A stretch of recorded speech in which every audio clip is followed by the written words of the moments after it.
Hello everyone, welcome to FOC classes. This video is for class 11 Information Technology IT code 802. आज की video में हम chapter 2 networking and internet के लिए important question answers cover करने वाले हैं। इससे पहले हमने चैप्टर 1 के क्वेश्चन आंसर्स कवर किए हैं एंड उसका लिंक डिस्क्रिप्शन में गिवन है। So let us proceed. Marking scheme मैंने आपको लास्ट वीडियो में भी एक्सप्लेन की थी, जहां पर मैंने आपको बताया था दो टाइप के क्वेश्चन पूछे जा सकते हैं। ऑब्जेक्टिव क्वेश्चंस जो 1 मार्क के होंगे, जिसमें fill in the blank, MCQ, true false, one word, one line, match, इस तरह के क्वेश्चंस होते हैं। एंड सब्जेक्टिव क्वेश्चन जहां पर आपको डिस्क्रिप्टिव आंसर लिखना होगा। ये 2, 3 एंड 4 मार्क्स के लिए पूछे जा सकते हैं। सबसे पहले बात करते हैं ऑब्जेक्टिव क्वेश्चंस जो 1 मार्क के लिए पूछे जाएंगे। इस चैप्टर में काफी सारी फुल फॉर्म्स गिवन है एंड ये 1 मार्क में पूछी जा सकती हैं। तो मैंने सारी फुल फॉर्म्स जो भी चैप्टर में गिवन है वो मैंने एक जगह लिस्ट कर दी है, सो दैट आप एक ही बार में लर्न कर पाए। ठीक है, तो सबसे पहले हम सभी फुल फॉर्म्स को लर्न कर लेते हैं और फिर बाकी क्वेश्चन आंसर देखेंगे। ठीक है, first is PSTN. It stands for Public Switch Telephone Network. Then ARPANET, Advanced Research Projects Agency Network. Then TCP/IP means Transmission Control Protocol or Internet Protocol. Then IETF, Internet Engineering Task Force. Then ICANN, Internet Corporation for Assigned Names and Numbers. ISPs means Internet Service Providers. NIC means Network Interface Card. PAN means Personal Area Network. LAN means Local Area Network. MAN means Metropolitan Area Network. WAN means Wide Area Network. MAC means Media Access Control. IP means Internet Protocol. MOOCs, Massive Open Online Courses. WWW, World Wide Web. Email, Electronic Mail. SMTP, Simple Mail Transfer Protocol. POP3, Post Office Protocol version 3. FTP, File Transfer Protocol. Telnet, यहाँ पर telnet की जो full form आपकी book में given है वो है terminal network. कुछ जगह पर जब आप ऑनलाइन रिसोर्सेज को देखेंगे तो आपको यही फुल फॉर्म गिवन होगी, और कुछ पर्टिकुलर रिसोर्सेज में कुछ और फुल फॉर्म भी गिवन है। बट क्योंकि हम अपनी बुक के अकॉर्डिंग आंसर लिखेंगे तो हम यही आंसर यहाँ पर मेंशन कर रहे हैं। ठीक है, then HTTP, it stands for Hypertext Transfer Protocol. TCP means Transmission Control Protocol. UDP means User Datagram Protocol. Secure Sockets Layer SSL. Dash describes the maximum data transfer rate of a network or internet connection. This is called bandwidth. Bandwidth से हम ये बताते हैं कि किसी भी connection पर कितना डेटा ट्रांसफर रेट है, मैक्सिमम रेट हम बताते हैं। देन डिफाइन नोड्स, एक इलेक्ट्रॉनिक डिवाइस को नोड कहा जाता है। जो भी नेटवर्क में कनेक्टेड है, जितनी भी इलेक्ट्रॉनिक डिवाइसेस, हो सकता है वो कोई कंप्यूटर है, हो सकता है लैपटॉप है, जो भी एक नेटवर्क में कनेक्टेड है, एक दूसरे से कम्युनिकेट कर रहे हैं, उन सभी को नोड कहा जाता है। Then dash is the communication medium through which message is transmitted. This is called channel. एक ऐसा मीडियम जिसके थ्रू कम्युनिकेशन करते हैं। Name the components of communication. Communication करने के लिए हमें एक मैसेज चाहिए। ये मैसेज सेंडर भेजता है रिसीवर को, एंड कैसे भेजता है? Via channel. So these are the 4 main components: sender, receiver, message, channel. Then a collection of interconnected nodes which communicate by means of some channel form a dash. मतलब जब interconnected nodes होती हैं, आपस में communicate करती हैं किसी channel के थ्रू, ऐसे कलेक्शन को क्या कहते हैं? इसे कहते हैं computer network. Next question, what is transmission medium? Transmission medium मतलब ट्रांसमिशन के लिए जो चैनल यूज कर रहे हैं, जिससे डेटा एक जगह से, एक नोड से दूसरी नोड तक सिग्नल की फॉर्म में ट्रांसफर किया जाएगा। Next, in optical fibre the signal is in the form of, optical fibre में सिग्नल लाइट की फॉर्म में होता है। Then the unguided medium uses dash. Unguided medium में इलेक्ट्रोमैग्नेटिक वेव्स यूज किए जाते हैं। Next, dash is also known as digital generator, which reshapes and amplifies the digital signal. This is called repeater. Repeater को digital generator कहते हैं and इसकी help से जो सिग्नल लार्ज डिस्टेंस में ट्रैवल करते हैं, वीक पड़ जाते हैं, उनको एम्पलीफाई करने के लिए रिपीटर का यूज किया जाता है। Next, dash is a multiport intelligent device. Multiport का मतलब है कि वन पोर्ट से ज्यादा होंगे एंड इंटेलिजेंट का मतलब है कि जब कोई भी मैसेज या फिर इंफॉर्मेशन रिसीव की जाएगी एंड उसे हमें आगे फॉरवर्ड करना है, तो सभी को फॉरवर्ड नहीं किया जाता, सिर्फ उसी डेस्टिनेशन को फॉरवर्ड किया जाएगा जिसके लिए वो भेजा गया है। तो ये डिस्क्रिशन क्योंकि यहाँ पर होती है इसलिए इसे इंटेलिजेंट डिवाइस कहा गया है एंड इसकी हेल्प से दो या उससे ज्यादा लोकल एरिया नेटवर्क्स को कनेक्ट करते हैं। तो ऐसी डिवाइस का नेम क्या है? Bridge. Next, Dash connects networks based on different protocol technologies to communicate with each other. Normally जब भी कोई नेटवर्क बनता है तो उसमें ऐसे नोड्स कम्युनिकेट करते हैं या ऐसे नेटवर्क्स कम्युनिकेट करते हैं जो सेम प्रोटोकॉल पर वर्क करते हैं। बट अगर हमें ऐसे नेटवर्क्स को कनेक्ट करना है जो डिफरेंट प्रोटोकॉल पर वर्क कर रहे हैं, तो उसके लिए हमें एक गेटवे का यूज करना होगा। Then the arrangement layout of nodes in a network is called, this is called network topology। किस तरह से हम nodes को अरेंज करते हैं, जैसे रिंग की फॉर्म में या स्टार की फॉर्म में, बस की फॉर्म में, इस तरह से अलग अलग टोपोलॉजीज होती हैं। जेनरिक डोमेन नेम्स यहाँ पर पूछे गए हैं। For network organizations dot net, for government agencies dot GOV, for educational institutions .edu, domain name for India .in। What is digital literacy? Digital literacy का मतलब है कि आप टेक्नोलॉजी के बारे में लिटरेट हैं या फिर नहीं। जिस तरह से सिंपल लिटरेसी में हम बात करते हैं कि आपको पढ़ना लिखना आना चाहिए, वैसे ही जब हम डिजिटल लिटरेसी की बात करते हैं तो उसमें आपको डिजिटल डिवाइसेस, टेक्नोलॉजी, इन सभी के बारे में बेसिक नॉलेज होनी चाहिए। जैसे कंप्यूटर कैसे चलाना है, कंप्यूटर के बेसिक्स, स्मार्टफोन्स के बेसिक्स, ये सभी चीजें अगर आप इनके साथ फेमिलियर हैं तो आप डिजिटली लिटरेट हैं। इसमें आपको सॉफ्टवेयर टूल्स, इंटरनेट, इन सभी के बारे में एक बेसिक पता होना चाहिए। Then transferring mail over the internet is governed by a set of rules known as email protocols such as dash and dash। यहाँ पर आपको email protocols का नेम बताना है, SMTP and POP3। हमने ऑलरेडी फुल फॉर्म्स कवर की हैं, इसलिए यहाँ पर मैंने फुल फॉर्म्स के लिए सेपरेट क्वेश्चंस नहीं दिए, शुरू में मैंने आपको सारी फुल फॉर्म्स बता दी हैं, ठीक है। Next, protocols used in application layer. Application layer में HTTP एंड POP3 यूज किए जाते हैं। Then protocols used in transport layer, TCP and UDP। Then protocol used in internet layer, IP। Protocol used in link layer, ethernet. Next question true false की form में है। POP3 allows you to download email messages on your local computer and read them even when you are offline।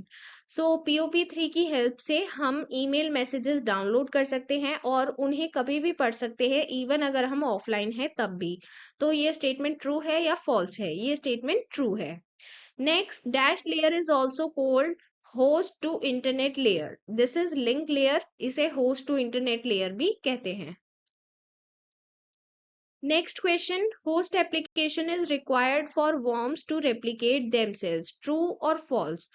worms को अपने आप को copy करने के लिए, रेप्लिकेट करने के लिए होस्ट एप्लीकेशन की रिक्वायरमेंट नहीं होती है, तो ये स्टेटमेंट फॉल्स है। Next, list few types of virus. Boot sector virus, file infector virus, macro virus, ये डिफरेंट टाइप्स के वायरस होते हैं। Next, dash is the act of secretly और stealthily listening to the private conversation और communications of others without their concern. मतलब अगर आप किसी की प्राइवेट कन्वर्सेशन सुन रहे हैं, कम्युनिकेशन सुन रहे हैं एंड उनकी बिना कंसेंट के, सो इस एक्ट को क्या कहते हैं? ईवेस dropping. Then, dash refers to the act of stealing a user's personal information through fraud mails। इसे कहते हैं phishing।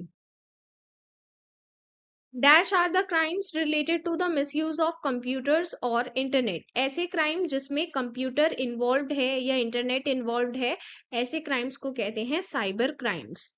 Then what is cyber stalking? Cyber stalking का मतलब है कि आप इलेक्ट्रॉनिक मीडियम के थ्रू किसी पर्सन की एक्टिविटी को फॉलो कर रहे हैं, उसे फॉलो करने की, मॉनिटर करने की कोशिश कर रहे हैं, डिस्पाइट उनका कोई इंटरेस्ट नहीं है पर फिर भी आप उन्हें मॉनिटर या फॉलो करने की कोशिश कर रहे हैं, so that is called cyber stalking.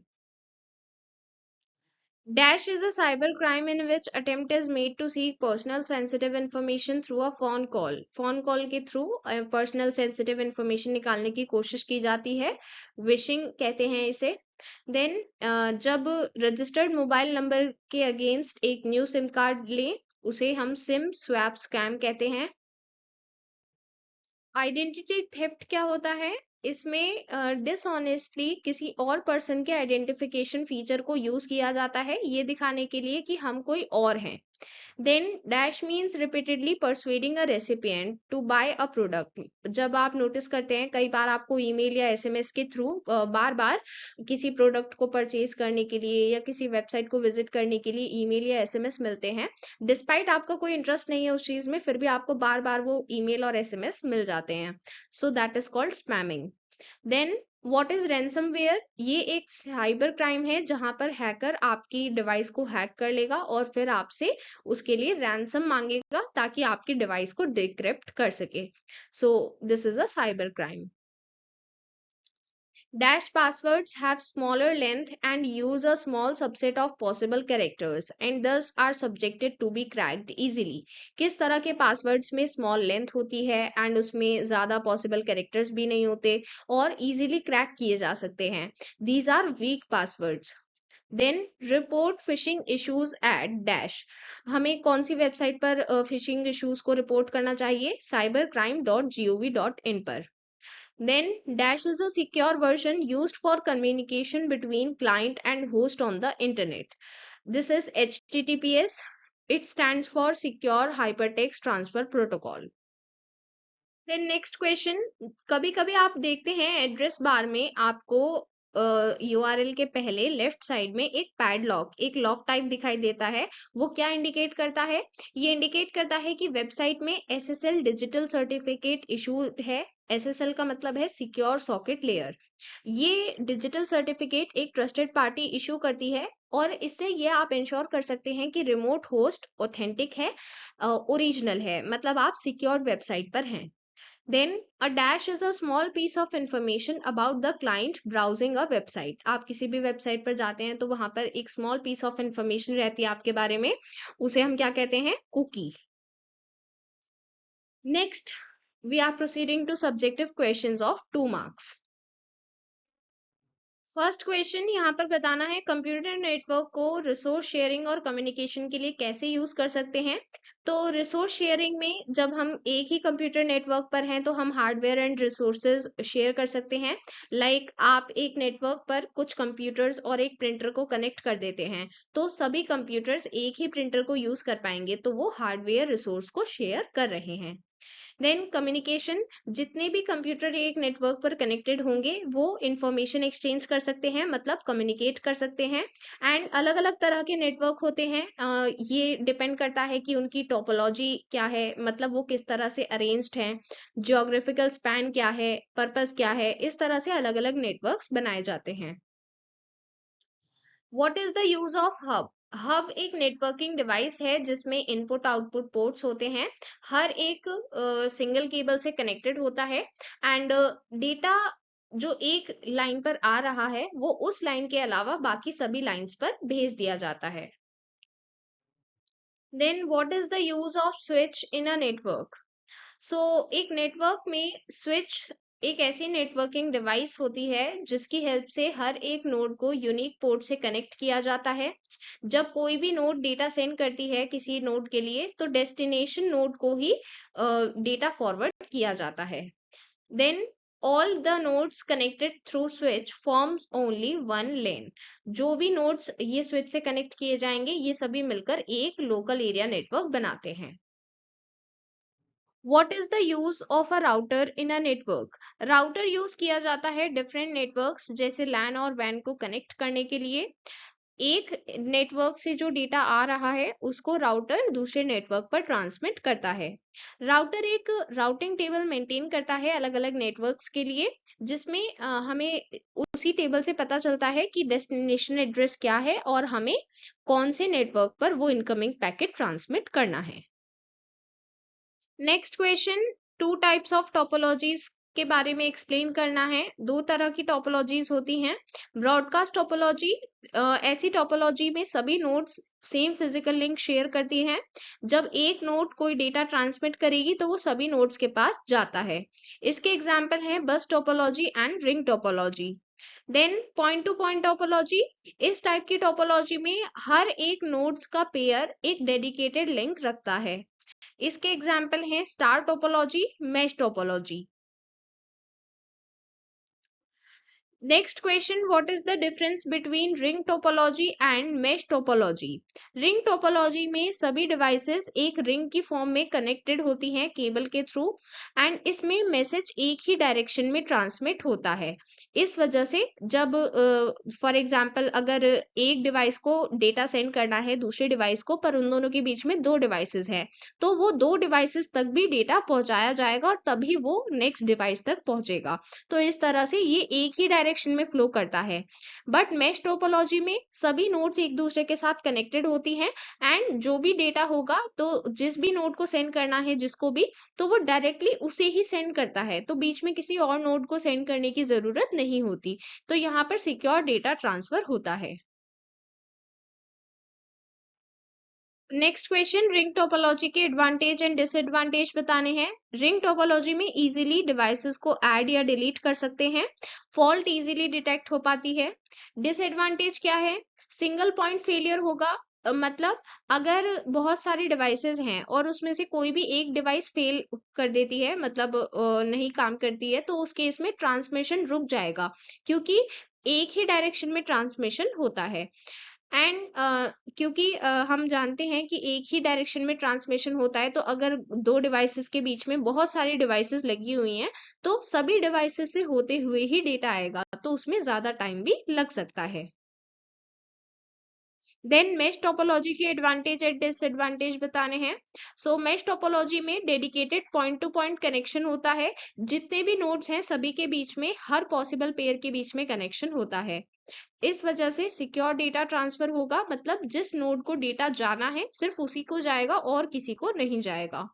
And disadvantage क्या है? क्योंकि पॉइंट टू पॉइंट कनेक्शन बनाए जा रहे हैं हर एक पॉसिबल पेयर के बीच में, तो लार्ज नंबर ऑफ कनेक्शंस बनाने पड़ेंगे, जिसकी वजह से इंस्टॉलेशन में डिफिकल्टी आएगी अगर नंबर ऑफ नोड ज्यादा होते हैं। Next, what is IP address? IP address 4 bytes का एक ग्रुप होता है, जिसमें 0 से 255 तक नंबर होते हैं। ये यूनिक होगा हर एक नोड के लिए जो एक नेटवर्क पर प्रेजेंट है, एंड ये नेटवर्क एडमिनिस्ट्रेटर असाइन करता है या फिर ISP internet service provider assign करता है। Now, what is the difference between IP address and MAC address? IP address को नेटवर्क एडमिनिस्ट्रेटर या ISP असाइन करते हैं, और MAC एड्रेस को मैन्युफैक्चरर असाइन करते हैं। अगर नेटवर्क चेंज किया जाएगा तो IP एड्रेस भी चेंज हो जाएगा, बट MAC एड्रेस सेम रहता है। Then what are the types of domain names? दो टाइप के डोमेन नेम्स होते हैं। जेनरिक डोमेन नेम जो जनरल पर्पस के लिए यूज होते हैं, जैसे .com कमर्शियल वेबसाइट्स के लिए, .org ऑर्गेनाइजेशंस के लिए। Then country specific domain names होते हैं जो कंट्री के लिए होंगे, जैसे इंडिया के लिए होता है .in, यूनाइटेड स्टेट्स के लिए होता है .us, यूनाइटेड किंगडम के लिए होता है .uk। What is FTP? FTP stands for File Transfer Protocol। जब TCP बेस्ड नेटवर्क पर एक नोड दूसरी नोड को फाइल ट्रांसफर करती है, वहां पर ये प्रोटोकॉल यूज किया जाता है। ये क्लाइंट सर्वर आर्किटेक्चर पर बेस्ड होता है। लोकल होस्ट फाइल डाउनलोड कर सकते हैं या फाइल अपलोड कर सकते हैं रिमोट होस्ट मतलब सर्वर पर। Next question, why is Internet Protocol Suite commonly known as TCP/IP? TCP/IP इसलिए कहा जाता है क्योंकि फाउंडेशनल प्रोटोकॉल्स इस सूट में होते हैं TCP ट्रांसमिशन कंट्रोल प्रोटोकॉल और इंटरनेट प्रोटोकॉल IP। ये इसके फाउंडेशनल प्रोटोकॉल्स होते हैं, इसलिए इसको TCP/IP भी कहा जाता है। What is malware? मालवेयर का मतलब है मेलिशियस सॉफ्टवेयर, मतलब ऐसे सॉफ्टवेयर जिसको हमारे सिस्टम के नॉर्मल फंक्शनिंग को हार्म करने के लिए, उसे अनऑथराइज्ड एक्सेस प्रोवाइड करने के लिए बनाया जाता है, या फिर जो लेजिटिमेट यूजर्स हैं वो कंप्यूटर रिसोर्सेज को एक्सेस ना कर पाए इसलिए बनाया जाता है। What is warm? वॉर्म एक तरह का मालवेयर है जो जनरली नेटवर्क पर रिसीव किया जाता है। ये अपने आप ही अपनी कॉपीज बना लेता है जिसकी वजह से हार्ड डिस्क भर जाती है। What is virus? वायरस भी एक मालवेयर होता है एंड ये एक तरह का सॉफ्टवेयर कोड होता है जो सिस्टम फाइल्स को ओवरराइट करता है या करप्ट कर देता है, एंड ये अपनी कॉपीज बना लेता है जिसकी वजह से सिस्टम प्रोग्राम्स काम करना बंद कर देते हैं, करप्ट हो जाते हैं, एंड इस वजह से ये वायरस हमारे कंप्यूटर की नॉर्मल फंक्शनिंग को डिस्टर्ब कर देता है। What is Trojan horse? Give an example. Trojan horse एक तरह का कोड होता है जो देखकर लगेगा कि यूजफुल है, पर वो हमारे सिस्टम को हार्म करने के लिए बनाया गया होता है। ये अपने आप को एक सेफ एप्लीकेशन के साथ अटैच कर लेता है। इसका एग्जाम्पल है लेट 1990s में एक ट्रोजन हॉर्स आया था सब 7। ये जो पुराने वर्जन्स थे इंटरनेट एक्सप्लोरर क्रोम के, उसमें कुछ सिक्योरिटी फ्लॉज थे, मतलब जो एप्लीकेशंस थे उसी में फ्लॉज थे, एंड उन फ्लॉज का एडवांटेज लेते हुए, मिस यूज करते हुए इलीगली होस्ट कंप्यूटर को एक्सेस कर लेता था। सो ये एक ट्रोजन हॉर्स था सब 7। Briefly explain DOS attack. DOS मतलब डिनायल ऑफ सर्विस, मतलब ये एक साइबर अटैक होता है जिसमें नेटवर्क रिसोर्स अनअवेलेबल हो जाती है। जो लेजिटिमेट यूजर्स होंगे जो एक्चुअल यूज करना चाहते हैं वो यूज नहीं कर पाते हैं, उनको सर्विस नहीं मिल पाती है। इसमें जो भी टारगेटेड रिसोर्स होगी उसमें सुपरफ्लुअस रिक्वेस्ट आती हैं, मतलब जो लेजिटिमेट रिक्वेस्ट नहीं होंगी उनसे ओवरलोड कर दिया जाएगा सिस्टम को, तो जो एक्चुअल यूजर्स हैं, लेजिटिमेट यूजर्स हैं, वो उस चीज को एक्सेस नहीं कर पाते, यूज नहीं कर पाते, and this is called denial of service attack. What is password manager? ये एक तरह का सॉफ्टवेयर एप्लीकेशन है जो पासवर्ड्स को स्टोर एंड ऑर्गेनाइज करने में हेल्प करता है। यहाँ पर आपको एक सिंगल मास्टर पासवर्ड बनाना होगा। ये मास्टर पासवर्ड बस याद रखेंगे, और जितने बाकी पासवर्ड्स हैं वो क्योंकि इस एप्लीकेशन के अंदर है तो वो आपको याद रखने की जरूरत नहीं है। सो आप ये मास्टर पासवर्ड क्रिएट करेंगे, स्ट्रॉन्ग पासवर्ड होना चाहिए, एंड फिर बाकी पासवर्ड को एक्सेस कर सकते हैं। Now proceeding to subjective questions of 3 marks. Describe the 3 modes of communication. Communication में simplex mode, half duplex mode, full duplex mode, ये 3 modes होते हैं। Simplex mode में एक ही डायरेक्शन में डेटा ट्रांसफर हो सकता है, जैसे फाइबर ऑप्टिक्स एंड सैटेलाइट्स में होता है। देन हाफ ड्यूप्लेक्स मोड, ये बाई डायरेक्शनल कम्युनिकेशन होगी। दोनों नोड्स डेटा सेंड कर सकते हैं एक दूसरे को, पर एक टाइम पर एक ही नोड सेंड कर सकता है। दूसरे नोड को सेंड करना है वो दूसरे टाइम पर करेगा, साइमल्टेनियसली दोनों एक साथ नहीं कर सकते। ये जनरली ऐसी जगह पर यूज किया जाएगा जहां पर लो बैंडविड्थ सेटिंग में फाइल्स ट्रांसफर की जा रही हैं। देन फुल ड्यूप्लेक्स मोड, यहाँ पर साइमल्टेनियसली सेम टाइम पर दोनों पार्टीज एक दूसरे को इंफॉर्मेशन भेज सकती हैं, रिसीव कर सकती हैं। ये इंटरेक्टिव एप्लीकेशंस में यूज किया जाता है जिससे डेटा ट्रांसफर की स्पीड बढ़ जाती है। व्हाट इज बस topology? Give its advantage and disadvantage. बस टोपोलॉजी में एक लॉन्ग बैकबोन केबल होती है जिससे सारे नोड्स को कनेक्टर के थ्रू कनेक्ट किया जाएगा। इस कनेक्टर को टैब भी कहते हैं। जब एक नोड मैसेज सेंड करती है तो वो सभी नोड्स तक पहुंचाया जाता है। इसकी एडवांटेज ये है कि यहाँ पर ज्यादा केबलिंग की रिक्वायरमेंट नहीं होगी और इजीली इंस्टॉल कर सकते हैं, इजीली इसको एक्सटेंड भी कर सकते हैं। डिसएडवांटेज ये है कि फॉल डिटेक्शन डिफिकल्ट होगा और आइसोलेशन भी डिफिकल्ट होगा। What is star topology? Give its advantage and disadvantage. Star topology में एक सेंट्रल कंट्रोलर होता है, हब। इसके थ्रू सारी डिवाइसेस कनेक्टेड होती हैं एंड यहाँ पर जो भी कम्युनिकेशन होगा वो हब के थ्रू ही होता है। जैसे एक डिवाइस को इंफॉर्मेशन भेजनी है दूसरी डिवाइस को, तो पहले वो इंफॉर्मेशन हब के पास जाएगी और फिर दूसरी डिवाइस के पास जाती है। एडवांटेज ये है कि ये इजीली इंस्टॉल किया जा सकता है, कॉन्फ़िगरेशन हो सकता है easily and fault detection and isolation भी इजी होगा। डिसएडवांटेज ये है कि केबलिंग की ज्यादा रिक्वायरमेंट होगी एंड अगर हब फेलियर हो जाता है तो उससे पूरा नेटवर्क फेल हो जाएगा, क्योंकि यहाँ पर हब सेंट्रल कंट्रोलर होता है। What is tree topology? Give its advantage and disadvantage. Tree topology एक हाइब्रिड टोपोलॉजी है। ये एक ट्री की तरह यहाँ पर अरेंजमेंट होता है। जिस तरह से एक ट्री में स्टेम और ब्रांचेस होती हैं, तो यहाँ पर स्टेम का काम करता है बैकबोन केबल, जो बस टोपोलॉजी में यूज होती है एंड उससे बाकी नेटवर्क्स को कनेक्ट किया जाता है। जैसे स्टार नेटवर्क्स हो सकते हैं, इंडिविजुअल नोड्स हो सकती हैं, इनको ब्रांचेस की तरह कनेक्ट किया जाता है।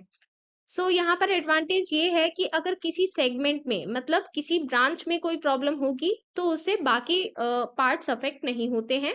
बट डिसएडवांटेज ये है कि अगर बैकबोन केबल में कोई प्रॉब्लम हो गई तो उसकी वजह से पूरा नेटवर्क कम्युनिकेशन डिसरप्ट हो जाएगा एंड जो इंस्टॉलेशन कॉन्फ़िगरेशन है वो भी डिफिकल्ट होता है।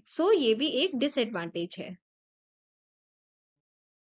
Next question, explain email and types of email applications. Email का मतलब है इलेक्ट्रॉनिक मेल, इंटरनेट के थ्रू मैसेजेस को सेंड करना, रिसीव करना, ये ईमेल होता है। ईमेल में रिटन टेक्स्ट भी हो सकता है, मल्टीमीडिया अटैचमेंट भी हो सकती है एंड ये एक या उससे ज्यादा रेसिपिएंट्स को भेजा जा सकता है। ये दो तरह के ईमेल एप्लीकेशंस होते हैं। वेब बेस्ड ईमेल एप्लीकेशन, जिसे वेब ब्राउजर के थ्रू एक्सेस किया जाता है, जैसे जीमेल, याहू मेल। और दूसरा होता है ईमेल क्लाइंट एप्लीकेशन। ये सॉफ्टवेयर प्रोग्राम्स होते हैं या फिर मोबाइल एप्लीकेशंस होते हैं जिससे हम ईमेल मैनेज करते हैं, जैसे Microsoft Outlook, Apple mail. These are application of email client applications. Next question, explain telnet. Telnet एक नेटवर्क प्रोटोकॉल है जिसकी हेल्प से हम रिमोटली एक्सेस कर सकते हैं, कंट्रोल कर सकते हैं किसी कंप्यूटर को नेटवर्क के थ्रू एंड इसमें हम कमांड लाइन इंटरफेस का यूज करते हैं। बेसिकली आप कहीं और हैं और आप इंटरनेट के थ्रू किसी और सिस्टम को जो एक्चुअल में कहीं और प्रेजेंट है, आप उसे एक्सेस कर सकते हैं, उसे कंट्रोल कर सकते हैं। कैसे? With the help of telnet. इसके लिए आपको इनिशियली एड्रेस स्पेसिफाई करना होगा रिमोट सिस्टम का एंड ऑथेंटिकेशन के लिए आपको यूजर नेम और पासवर्ड से लॉगिन करना होगा।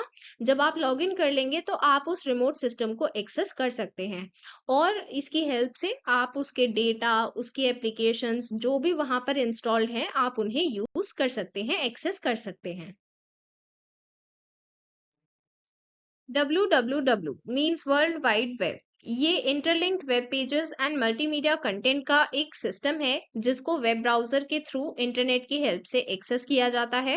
वेब पेजेस में text, images, audio, video, links होते हैं एंड वेबसाइट्स हाइपरलिंक्स के थ्रू इंटरकनेक्टेड होती हैं। www HTTP या HTTPS प्रोटोकॉल का यूज करता है डेटा ट्रांसफर करने के लिए। ये मैकेनिज्म काम कैसे करता है? जब हम वेब ब्राउजर ओपन करते हैं, हमारे पास इंटरनेट कनेक्शन होना चाहिए। हम वहां पर जब URL टाइप करेंगे तो ब्राउजर इंटरनेट को यूज करते हुए वेब सर्वर से कनेक्ट करता है। जो हमारी रिक्वेस्ट जाएगी वेब सर्वर के पास, तो उसी के अकॉर्डिंग हमें वेब पेज प्रोवाइड किया जाएगा और वो हमें अपने ब्राउजर में दिख जाएगा। Explain use and types of firewall.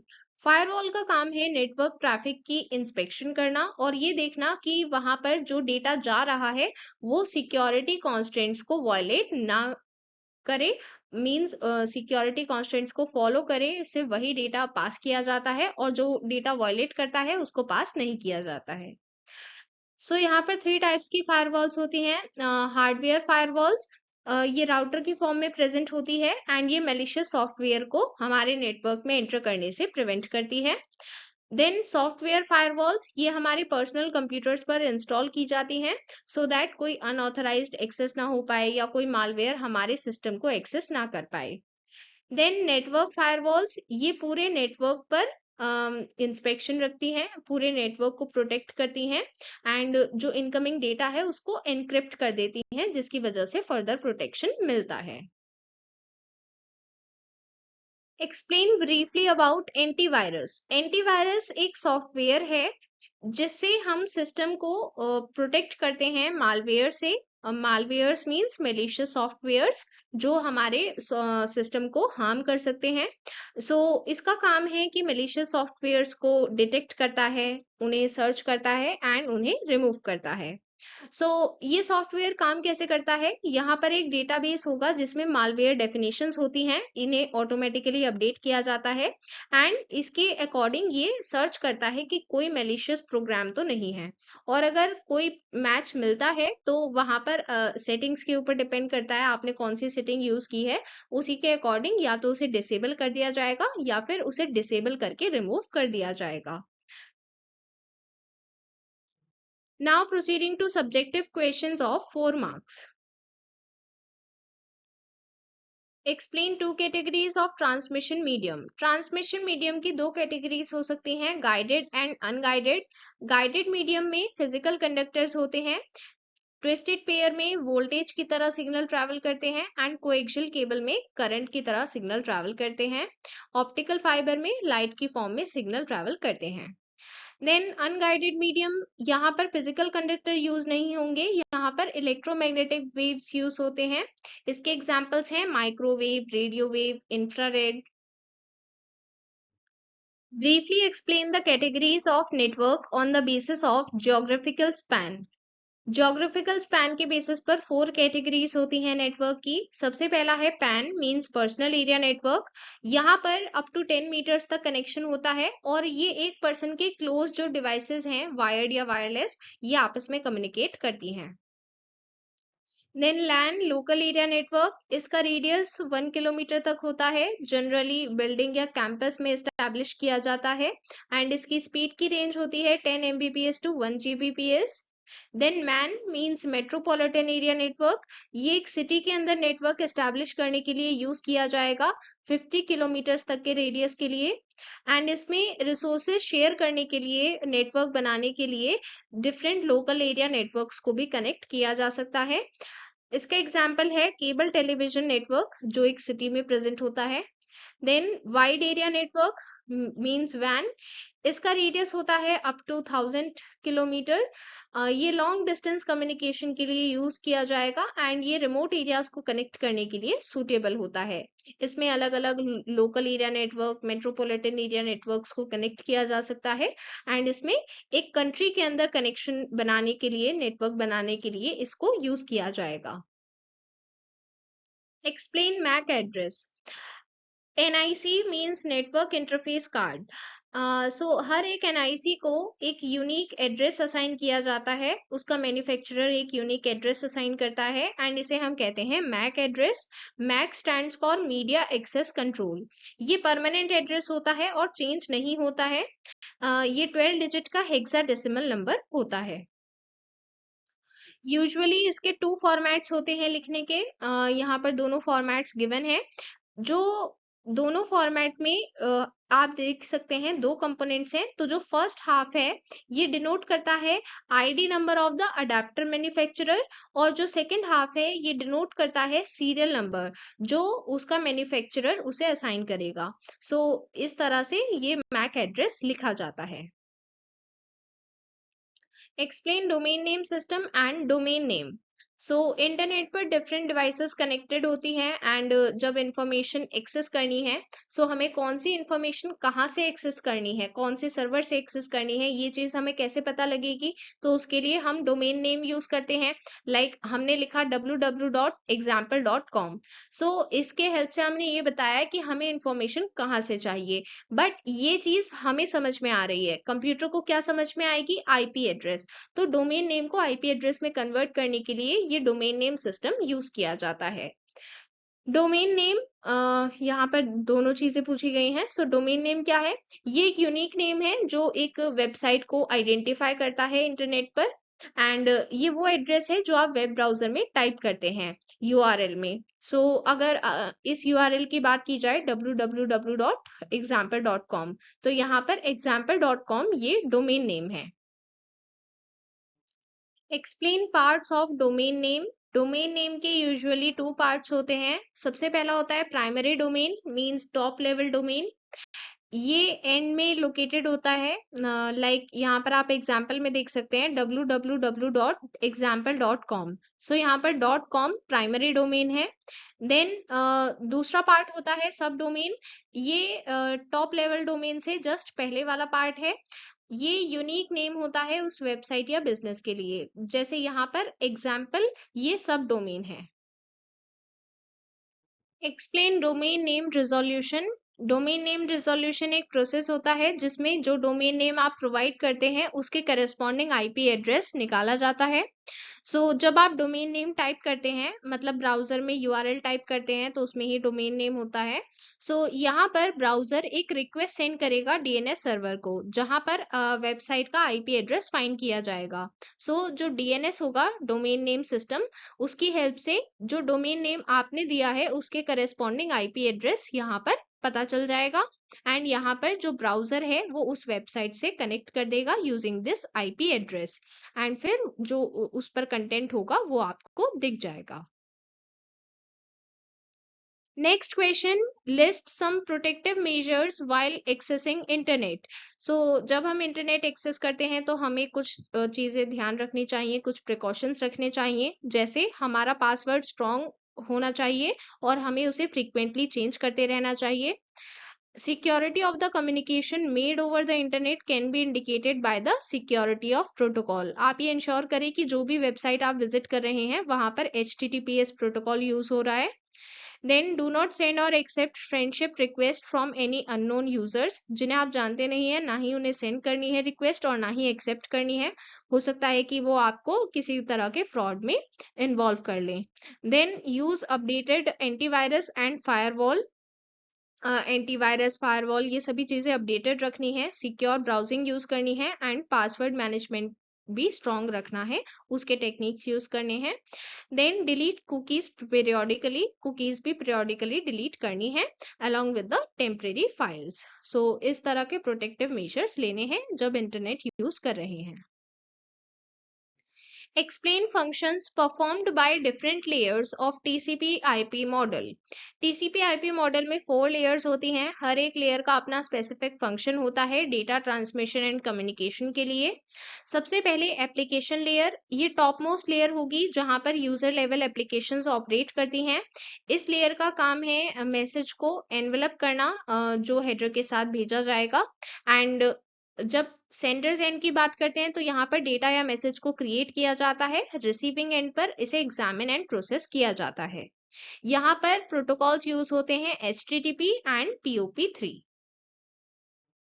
Then transport layer, इसका काम है रिलायबल डेटा ट्रांसफर इंश्योर करना। इसके लिए error detection and flow control करती है एंड डेटा को पैकेट्स में डिवाइड करती है। इसके लिए प्रोटोकॉल्स यूज किए जाते हैं TCP and UDP। Then internet layer, इसमें आईपी प्रोटोकॉल यूज किया जाता है। इस लेयर का काम है source and destination machine IP address add करना। देन लिंक लेयर, जो पैकेट्स इंटरनेट लेयर से रिसीव होते हैं इसमें हेडर ऐड करती है। ये हेडर जो ऐड किए जाते हैं इसमें सेंडर एंड रिसीवर के मैक एड्रेसेस होते हैं। This is how TCP IP model works. इसमें डिफरेंट लेयर्स के डिफरेंट फंक्शंस होते हैं एंड डिफरेंट प्रोटोकॉल्स यूज किए जाते हैं। So with this, we have completed question answers for chapter 2. We'll meet you soon in the next video. Till then, bye bye and all the best for your exam.